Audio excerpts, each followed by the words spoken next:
ஒரு 2 செகண்ட் ஊறட்டும். இட்லி சட்டியில் வச்சு நம்ம இந்த ராகி சேமியாவை வேக வச்சு எடுத்துக்கிடணும்.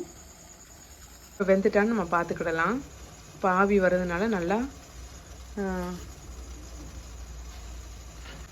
இப்போ நல்லா வெந்துருச்சான்னு பார்க்குறதுக்கு நான் ஒரு கத்தியை வச்சு இப்படி எடுத்து பார்ப்பேன்.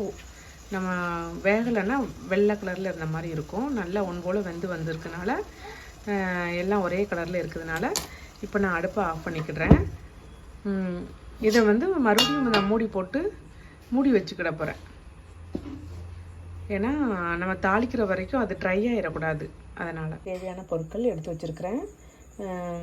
கொஞ்சம் தேங்காய் துருவல், ஆயில், அப்புறம் கடுகு, உளுந்தம்பருப்பு, கருவேப்பிலை, வத்தல் எல்லாம் தாளிப்புக்கு தேவையானதை நான் எடுத்து வச்சுருக்கேன். இப்போ தாளிச்சு இந்த உப்பு ஆட் பண்ண போகிறேன். ஏன் இந்த உப்பு பச்சை கலரில் இருக்குன்னா, இது கூட நான் கருவேப்பிலை இருக்குல்ல, அந்த பொடியை நான் ஆட் பண்ணியிருக்கிறேன்.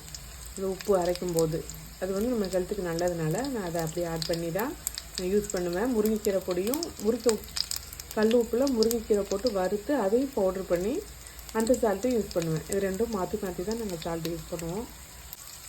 இப்போ நான் அந்த தாளிச்சத்தை கூட சேர்ந்து உப்பும் சேர்த்து ஆட் பண்ணியிருக்கிறேன். துருவி வச்சுருக்க தேங்காவையும் மிக்ஸ் பண்ணியிருக்கிறேன். சுவையான ராகி சேமியா தயார்.